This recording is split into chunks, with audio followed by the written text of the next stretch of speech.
ಶಿವಂ ಗುರುಭ್ಯೋ ನಮಃ. ಆತ್ಮೀಯ ಬಂಧುಗಳೇ, ನಾವಿವತ್ತು ವಿಶೇಷವಾಗಿರ್ತಕ್ಕಂತಹ ಒಂದು ವ್ರತದ ಬಗ್ಗೆ ನಿಮಗೆ ನಾನು ಹೇಳಲಿಕ್ಕೆ ನಾನು ಬಂದೆ. ಈ ವ್ರತ ಆಲ್ರೆಡಿ ನಿಮಗೆ ಗೊತ್ತಿದ್ದು, ನೀವು ಮಾಡ್ತಾ ಇದ್ದು, ಆದರೆ ಸಾಕಷ್ಟು ಜನಕ್ಕೆ ನಾನು ಅದರ ಮೇಲೆ ತುಂಬಾ ಜನರಲ್ಲಿ ಕೇಳಿದಾಗ ವ್ರತ ಮಾಡ್ತಾ ಇದ್ದೀನಿ, ಆದರೆ ಅದರಿಂದ ಅಂಥ ಫಲವನ್ನು ಪಡೆದಿಲ್ಲ ಅಂತ ಹೇಳುವವರು ತುಂಬಾ ಜನ ಇದ್ದಾರೆ. ಹಾಗಾದ್ರೆ ಅಂಥ ವ್ರತ ಯಾವುದು? ಅಂತಹ ಒಂದು ವಿಶೇಷವಾಗಿರ್ತಕ್ಕಂಥ ವ್ರತ ಯಾವುದು ಅಂತ ಹೇಳಿದ್ರೆ ಸಂಕಷ್ಟಹರ ಚತುರ್ಥಿ. ಇವೆಲ್ಲ ಕೇಳಿದಿರಿ, ನಿಮ್ಗೆಲ್ಲ ಗೊತ್ತಿದೆ ಇದು. ಮಾರ್ಕೆಟಲ್ಲಿ ಯಾವುದೋ ಬುಕ್ ಸಿಕ್ತು, ಬುಕ್ಕಲ್ಲಿ ನೋಡ್ಕೊಂಡೆ ಮಾಡಿದೆ ಅಂತ. ಇಲ್ಲ, ಹಾಗೆಲ್ಲ ಫಲ ಅದ್ರಲ್ಲಿ ಬರೋದಿಲ್ಲ. ಆದರೆ ಸಂಕಷ್ಟಹರ ಚತುರ್ಥಿನಲ್ಲಿ ಫಲ ಬಂದೇ ಬರುತ್ತೆ.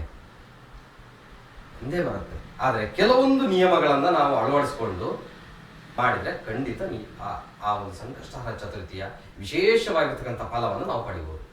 ಹಾಗಾದ್ರೆ ಈ ವ್ರತವನ್ನ ಯಾರು ಮಾಡಬೇಕು, ಯಾಕೆ ಮಾಡಬೇಕು, ಹೇಗೆ ಮಾಡಬೇಕು, ಹಾಗೆಯೇ ಯಾವಾಗ ಮಾಡಬೇಕು, ಹಾಗಾದ್ರೆ ಎಷ್ಟು ದಿನ ಮಾಡಬೇಕು, ಇದ್ರ ಬಗ್ಗೆ ಒಂದ್ ಸ್ವಲ್ಪ ನೀವು ತಿಳ್ಕೊಂಡ್ಬಿಟ್ರೆ ಅಂತ ಹೇಳಿದ್ರೆ ಅತ್ಯಂತ ಖರ್ಚು ಕಡಿಮೆನಲ್ಲಿ ಒಂದು ಉತ್ತಮವಾಗಿರ್ತಕ್ಕಂಥ ಫಲವನ್ನು ಪಡಿಬಹುದು.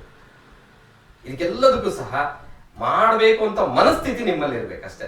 ಯಾಕಂದ್ರೆ ದೈವ ಬಲದಿಂದ ಮುಂದೆ ಬೇರೆ ಯಾವ ಬಲನೂ ಇಲ್ಲ. ಎಲ್ಲಾ ಬಲಗಳಿಗೂ ಪ್ರಥಮ ಬಲ ದೈವ ಬಲ. ಆ ದೈವ ಬಲವನ್ನ ಕನೆಕ್ಟ್ ಮಾಡೋದೇ ಗುರುವಿನ ಬಲ.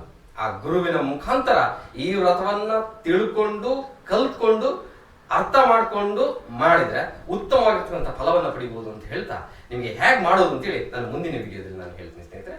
ಧನ್ಯವಾದ.